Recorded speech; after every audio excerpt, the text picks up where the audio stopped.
It has been 6 years now since the Dietary Supplement Education Alliance, the DSEA, started promoting the interests of the supplements industry. 6 years in which the DSEA has tried to improve public attitudes towards supplements by overcoming a tide of negative publicity that was washing over the industry. 6 years since a coalition of industry leaders took a look at the situation impacting their businesses and decided to do something about it. We just wanted to make sure that consumers were getting the real story about dietary supplements, not the story that was being falsely portrayed in the media. Well, at the time, back in 2001, there were numerous industry stakeholders that were concerned about the messages that were being disseminated to the public. This information was either mischaracterized or not fully accurate. Nice way of saying there was a better job of doing it. Coming up, should you spend your money on vitamin supplements? We'll tell you what the latest research shows. To do that, the DSEA has arranged an array of satellite media tours that literally take balanced and objective information about supplements directly to consumers. This interview with Dr. David Heber was seen on Good Day New York, one of the top-rated morning shows in the Big Apple. Science is emerging from around the world, from laboratories showing the benefits of many of the compounds found in dietary supplements. Satellite media tours and video news releases allow the DSEA to distribute its message cost-effectively to television markets all over the country. I think when you look at the DSEA and you're trying to define it with one word, I think that one word is proactive. And in our industry right now, that's what we need. We need to work together to be proactive on Capitol Hill and with our consumers and educate them on the benefits of dietary supplements. Capitol Hill, along with state houses nationwide, has been a key venue for the DSEA to advance the industry's cause. And to try and improve the attitude of lawmakers towards supplements, the DSEA adopted a novel approach. For a number of years, the Dietary Supplement Education Alliance was distributing to all 535 members of Congress and the Senate care packages, if you will, on the benefits of specific dietary products. Live products and samples were mailed and distributed to every member of the House and Senate. We provided information to our congressional representatives as to the numbers of jobs that the dietary supplement industry employs in their congressional districts. We've really done an excellent job in helping to communicate the value of this sector, dietary supplement industry, in terms of their representation. We're very proud of that job indeed. More than change the environment, I think what we've done is educated the members of Congress and their staff. And I think what that's done is at least given them the information so that when they have to make a decision, they can make it based on fact.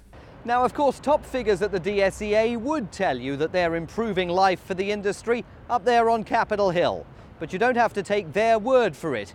Leading members of Congress say that in very concrete terms, the DSEA is making a real difference. Senator Tom Harkin, Democrat of Iowa, has been one of the industry's most prominent legislative supporters. No question that there are those, including some on Capitol Hill, who want to perpetuate misinformation about the dietary supplements industry, including the myth that it's unregulated. We simply have to get the truth out. So I just want to salute the Dietary Supplement Education Alliance for its work in getting out the good word about this important industry. An industry that is playing a major role in keeping people healthy, keeping people out of the hospital, and keeping healthcare costs down. To support its contention that the supplements industry has been getting a bad rap, the DSEA has also invested heavily in science. It commissioned the Lewin Group to conduct several important studies on the impact of dietary supplements on the nation's health and economy. The results of each study were both definitive and astounding. 4 dietary supplements, just 4 dietary supplements, will save the American healthcare system over the next 5 years $25 billion, that's with a B, $billion in healthcare costs, to say nothing of the quality of life that it would improve. So here we are, having provided quantifiable data on the health benefits of dietary supplements and converted it into a dollar and cents number that people could really get their teeth into. The DSEA's activities have included a steady stream of newspaper articles and advertisements aimed at promoting the interests of the industry. People can take charge of their health, and more Americans are doing it. There's regular outreach to journalists and consumers via the use of video and audio news releases.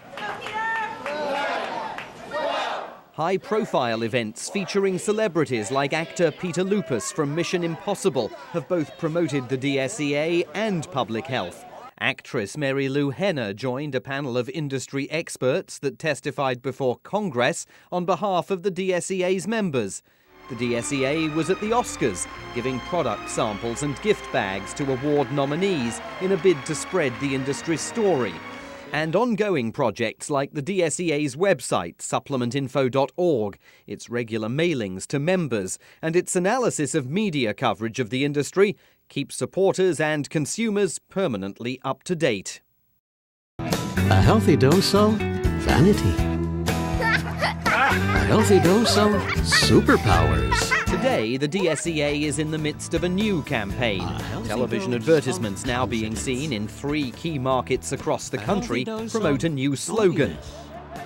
Just like me. Just like me. And me. And me. Just like me. And a new website aimed at cementing the industry's reputation among consumers and encouraging new business by distributing valuable coupons that can be redeemed for dietary supplements. It's just the latest broadside by a group that has only 1 full-time staff member and relies on volunteers and contributions to advance the industry's interests. As an industry, I think we need to work together to really define who we are, who the dietary supplement industry is. And I think the DSEA is a focal point for us to get that message across and to tell consumers the good news about supplements and the role it plays in a healthy lifestyle. But the work isn't done yet, and while the DSEA already has the support of an enormously influential group of industry stakeholders, more than 150 separate companies and organizations associated with the dietary supplements industry, it still seeks more assistance and backing. This should be thought of not as donation dollars for a nonprofit or not-for-profit. It should be considered marketing dollars. Companies should think about how can I involve myself in the health of the industry, because if I'm involved in the health of the industry, then that will translate into my bottom line. So when you support DSEA, you're supporting your company, you're supporting the growth of the overall industry, and most important, you're doing a very positive thing for public health. If you're going to do anything right now to improve public health, to grow the industry, and to help your company, supporting DSEA is one thing I would say you should do. 6 years on, the DSEA's work is only just beginning. You can learn more about the organization and pledge your support to it by visiting its home on the web, supplementinfo.org.